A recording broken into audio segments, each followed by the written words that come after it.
The grand, sweeping gates of the British monarchy have always stood as a symbol of timeless tradition, a sanctuary of carefully guarded protocol where every public gesture, every official photograph, and even the briefest of social media updates is scrutinized by millions around the globe. For centuries, the royal family has operated under an unwritten rule of absolute neutrality, navigating the turbulent waters of public opinion by remaining seemingly detached from the burning cultural debates of the modern age. Yet, in an era dominated by instantaneous digital communication, the line between a harmless cultural engagement and an explosive cultural lightning rod has become incredibly thin, proving that even the most well-intentioned royal initiatives can spark an immediate firestorm of global debate. The modern crown finds itself walking a delicate tightrope, balancing its historical duty to unite the public with the realities of a hyper-connected world where a single image can alienate communities and ignite passionate arguments overnight. This intricate dynamic became vividly apparent on a seemingly quiet Tuesday, when an official social media account representing the highest echelons of the British monarchy shared a photograph that would instantly reverberate far beyond the palace walls. What was intended to celebrate a shared love for literature and a commitment to youth literacy quickly transformed into a battlefield of conflicting societal values, demonstrating how deeply divided our contemporary cultural landscape truly remains.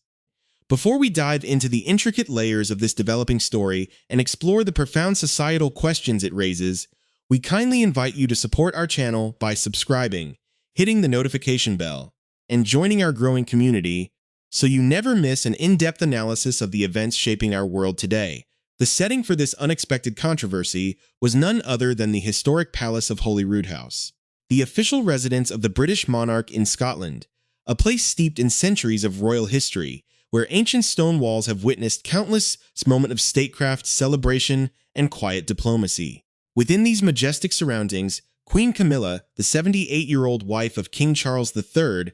met with one of the most successful and influential literary figures of the modern era, the creator of a magical universe that has captivated the imaginations of hundreds of millions of readers across generations. The meeting was centered around a cause that the Queen has long championed with genuine enthusiasm and dedication: the promotion of reading for pleasure among young people, an initiative she has consistently supported through her own highly publicized literary platform, the Queen's Reading Room. Standing side by side for an official photograph, the Queen, dressed in an elegant and dignified all-blue outfit, smiled alongside the 60-year-old author, who chose a sophisticated white blazer layered over a navy blue blouse and tailored trousers.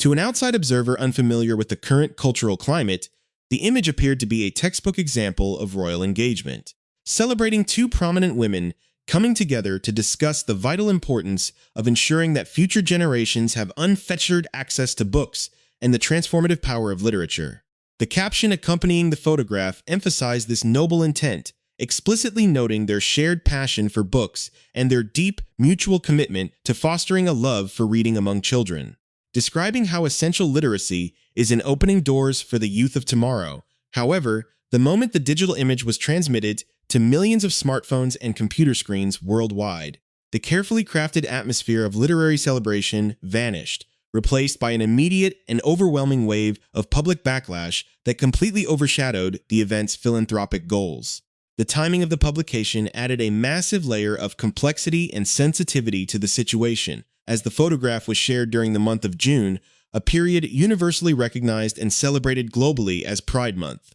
This annual observance is a deeply meaningful time dedicated to honoring, celebrating, and uplifting the lesbian, gay, bisexual, transgender, and queer communities, serving as a reminder of the long struggle for civil rights, equality, and acceptance. For a significant portion of the public, the decision to elevate and feature this specific author during a month dedicated to inclusivity felt like a deliberate and hurtful oversight, if not an outright statement of alignment. Given the author's highly public, deeply polarizing, and uncompromising stances on transgender rights and identity. Within minutes of the post going live, the comment section beneath the royal photograph transformed into a chaotic digital forum, reflecting the intense polarization of modern society and exposing the deep emotional wounds that exist at the intersection of celebrity culture, traditional institutions, and human rights advocacy. The critics were swift and unsparing in their assessments, with many expressing a profound sense of personal disappointment and betrayal. particularly those who had previously admired the Queen's cultural initiatives and her dedication to promoting literacy. Longtime supporters of the Queen's reading room openly questioned the wisdom of providing such a prominent and prestigious platform to an individual whose recent public statements have caused immense pain to vulnerable communities, arguing that the choice of timing was particularly insensitive. Many users pointed out that there are countless other admirable authors, educators, and public figures who champion children's reading without carrying the heavy baggage of divisive social commentary, suggesting that the palace could have easily chosen a less controversial figure to spotlight during June. The phrase "trans rights are human rights" became a recurring refrain throughout the digital discourse, repeated by thousands of users seeking to pivot the conversation back to the core principles of dignity and respect for the LGBTQ+ community. Some comments were sharp and accusatory, labeling the royal family's action as deplorable, while others analyzed the visual presentation as an undeniable, calculated statement that could not be dismissed as a simple public relations mistake. Yet, as the digital storm raged, a counter-narrative quickly emerged from defenders of the famous author, creating a fierce debate within the comments that highlighted the profound gridlock characterizing contemporary public discourse. Supporters argued that the author was entirely entitled to her own personal opinions and biological perspectives, suggesting that the intense condemnation she faces represents a glaring double standard in modern society. From their viewpoint, individuals with large public platforms are routinely celebrated and praised when they voice opinions that align with prevailing cultural trends, while those who express dissenting or traditional views are immediately subjected to severe social condemnation, censorship, and aggressive personal attacks. This inconsistency, the defenders maintained, reveals a deeply biased cultural environment that refuses to tolerate nuance or genuine diversity of thought, transforming what should be a free exchange of ideas into an ideological battlefield. They insisted that the author's immense contributions to children's literature and her philanthropic efforts should not be erased or overshadowed by her personal beliefs on sex and gender, arguing that her commitment to literacy remains undeniable and worthy of royal recognition. As these two fiercely opposing viewpoints collided with increasing intensity, the original message of the royal photograph was entirely swallowed by a larger historical cultural conflict that shows no signs of abating. The intense online friction surrounding the photograph at the Palace of Holyroodhouse cannot be understood in a vacuum, as it represents the latest explosion in a multi-year, deeply entrenched ideological war centered around the famous author. To comprehend why a simple image of Queen Camilla standing alongside J.K. Rowling provoked such immense public fury during Pride Month, one must examine the specific, uncompromising statements that have transformed the literary icon into one of the most polarizing figures in modern cultural history. For years, the creator of The Boy Wizard was universally celebrated as a progressive, philanthropic hero,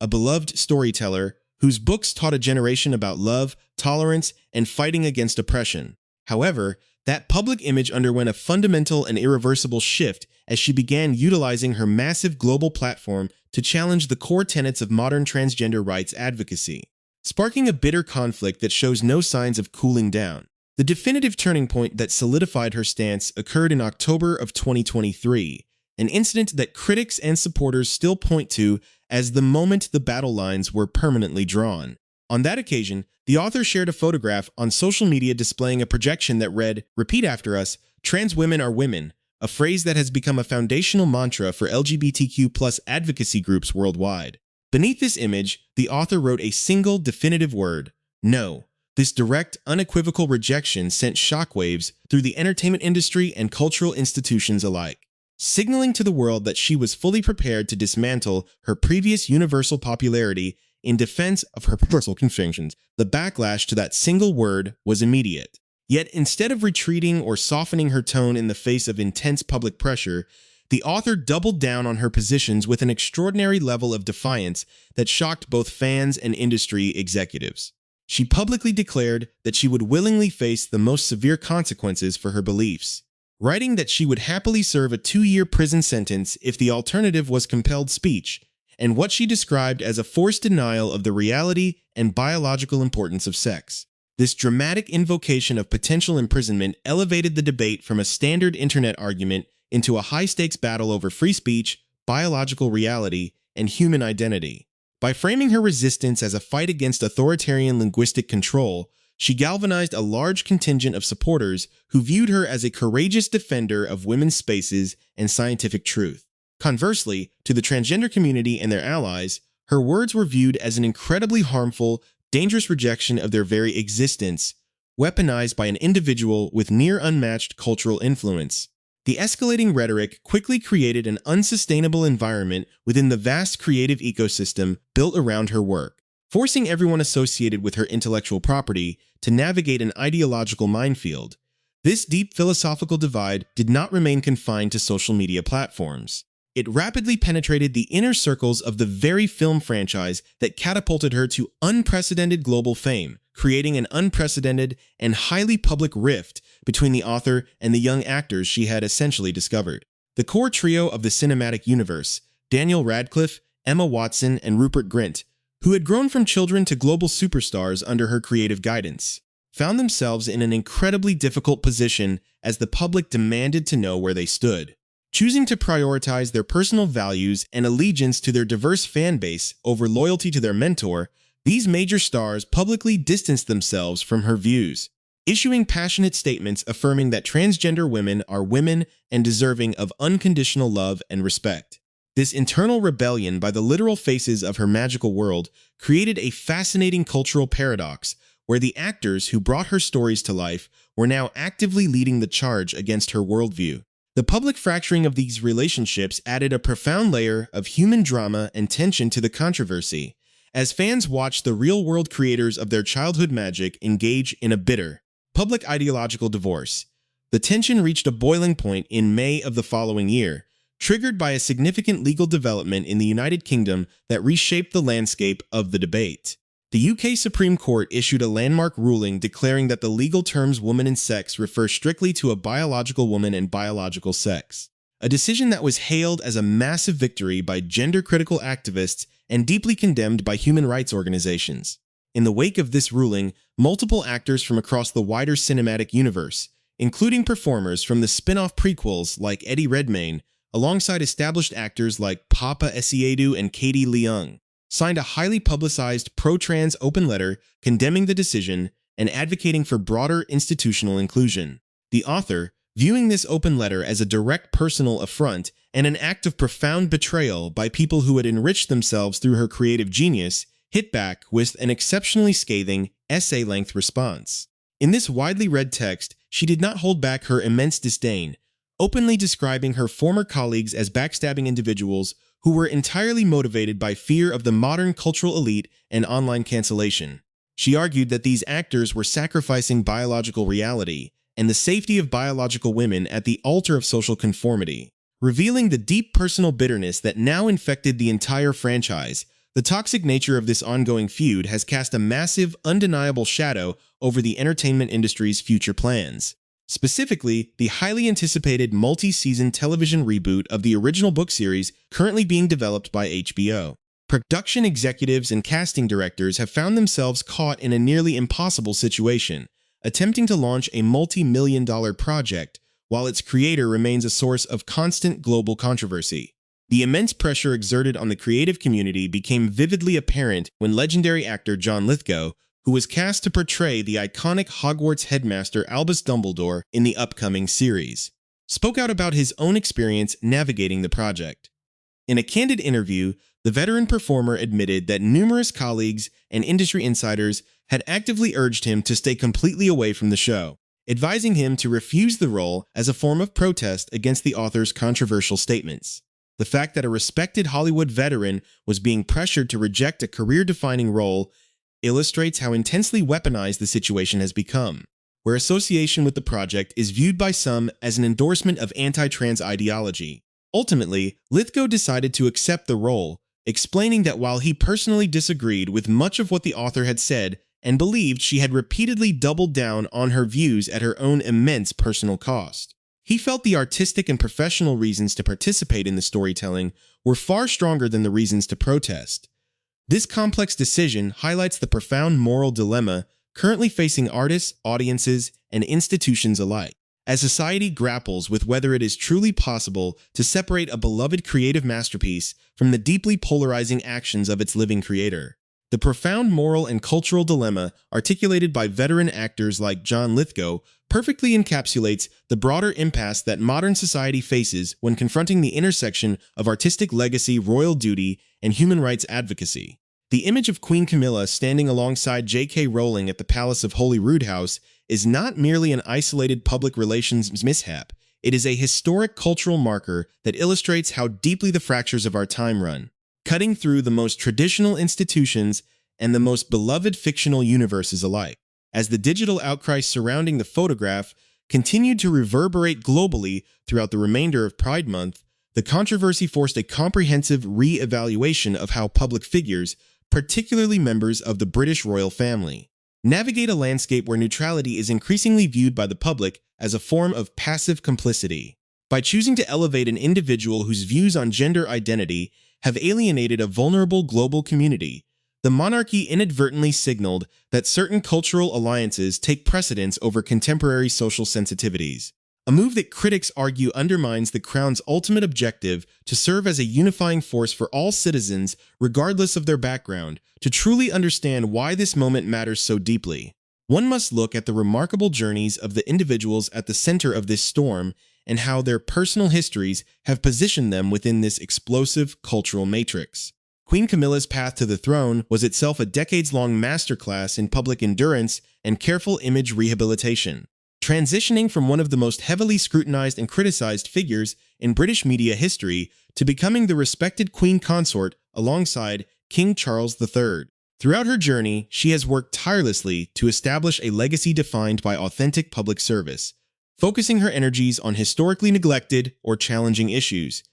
including supporting survivors of domestic abuse, empowering elderly populations, and most notably, championing global literacy. The creation of the Queen's Reading Room was designed to be her signature contribution to the cultural life of the Commonwealth, a grand, inclusive digital space celebrating the universal joy of books and the capacity of literature to bridge societal divides. For a queen who spent a lifetime earning the affection and trust of a modern public, the swift and fierce condemnation triggered by a single literary meeting highlights just how volatile the contemporary cultural landscape has become, where decades of carefully accumulated goodwill can be challenged in an instant over a single social media post. Simultaneously, the journey of the celebrated author represents an equally dramatic and complex arc that has fundamentally shifted the nature of modern celebrity. Rising from absolute poverty as a struggling single mother writing in Edinburgh cafes, she achieved a level of global success, wealth, and cultural influence